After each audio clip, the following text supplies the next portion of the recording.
News, events, sports. Same time, same place, right in the heart of Isla Vista. UCSB TV is serving UC Santa Barbara and the surrounding community with real journalism. Good evening and welcome back to UCSB TV. I'm Rebecca Fairweather. And I'm Jenna McGovern. Happy November. Even though Halloween is over, things are still spooky on campus as midterms are upon us. And for some people, November is the start of Christmas. Mariah Carey is defrosting as we speak. Yes, she is. Well, whatever you think about the holiday season, Halloween was in full swing in Isla Vista. The Isla Vista Recreation Park District celebrated the season with their annual pumpkin patch at Aniscoyo Park. Francesca has the story. Hello, I am joining you from this year's Isla Vista Pumpkin Patch, right here in the heart of IB at Aniscoyo Park, hosted by Isla Vista Recreations and Park District. The community is here today to find and restore the spirit of Halloween. The quest is simple. Help the Pumpkin King escape Purgatory's pumpkin patch and reunite him with his pumpkin queen. Entry is free and available for all ages, and everyone is welcome. So it's a scavenger hunt is the whole idea. There's a whole storyline back in the story.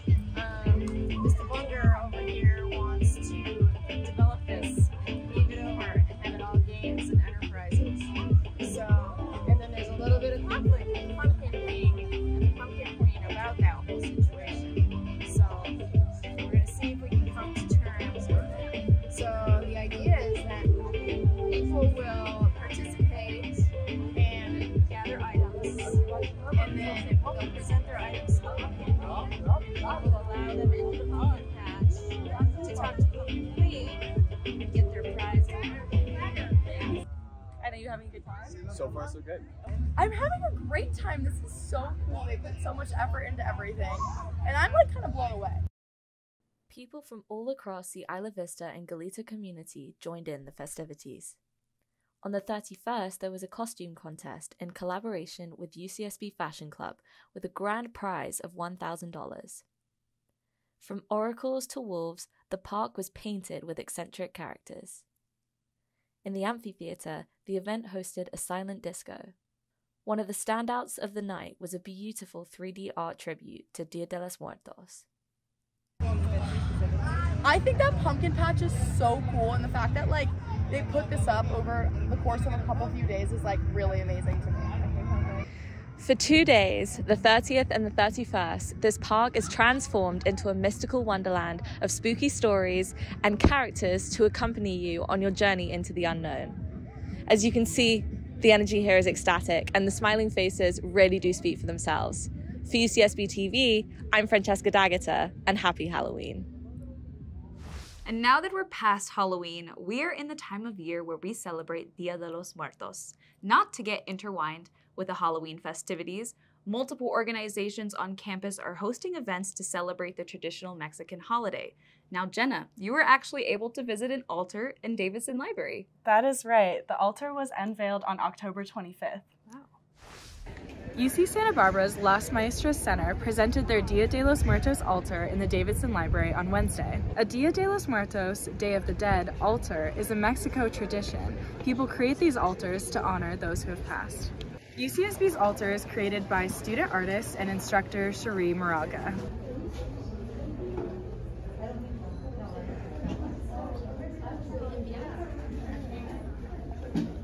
Behind me is the altar that made its debut. Some of the elements that were highlighted during the informal presentation were the cane sugar, the photos, and the pan de muertos. The Dia de los Muertos altar is in conjunction with another new exhibit in the library, Cultura Cura, 50 Years of Self-Help Graphics in East LA. After Las Maestras' altar presentation concluded, a reception and panel discussion for the exhibit followed. Materials from UCSB's California Ethnic and Multicultural Archives are displayed to celebrate the 50th anniversary of the Los Angeles Cultural Arts Center Self-Help Graphics. Their sister exhibit, Cultura Cura, will be on exhibition until June 21st. I'm Jenna McGovern. Thank you for watching UCSB TV. I am so glad that you were able to see it, Jenna. Yeah, it was so informative to hear about the altaristas and their process behind the altar. Yeah. And now we turn to our reporter, Amanda Marroquin, who is live at Ivy Theater for an event hosted by Students for Reproductive Justice. The event is called A World Without Roe, Abortion Politics in a Dystopian Society. Thank you, Rebecca. As you can see behind me, I am amongst an excited crowd of students waiting for today's event, A World Without Roe, Abortion Politics in a Dystopian Society.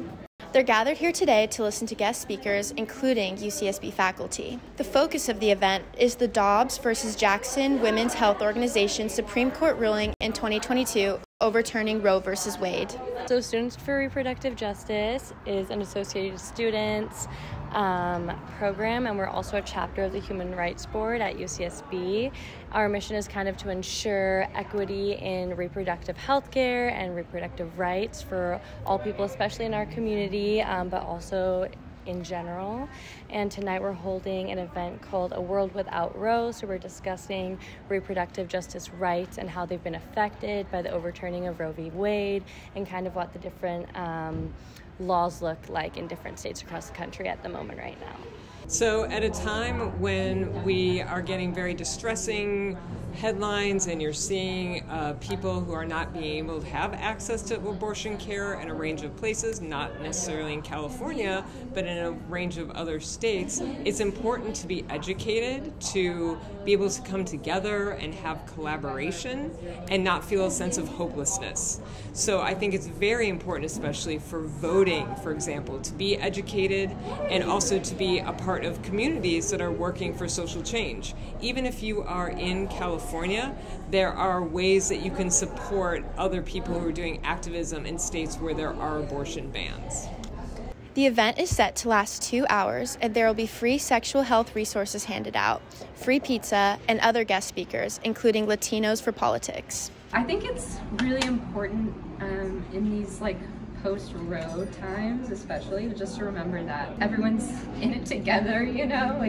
It's nice to have community and also just to learn more about it. For the entire time here, Ivy Theater was buzzing with passion and excitement. For UCSB TV, I'm Amanda Marroquin. Thanks, Amanda. It looks like quite the turnout. Yeah. And it looks like that's all we have for today. Thank you for choosing UCSB TV, the university's only broadcast news station, bringing you all of the sports, news, and events you need to know. I'm Rebecca Fairweather. And I'm Jenna McGovern. We will see you next week.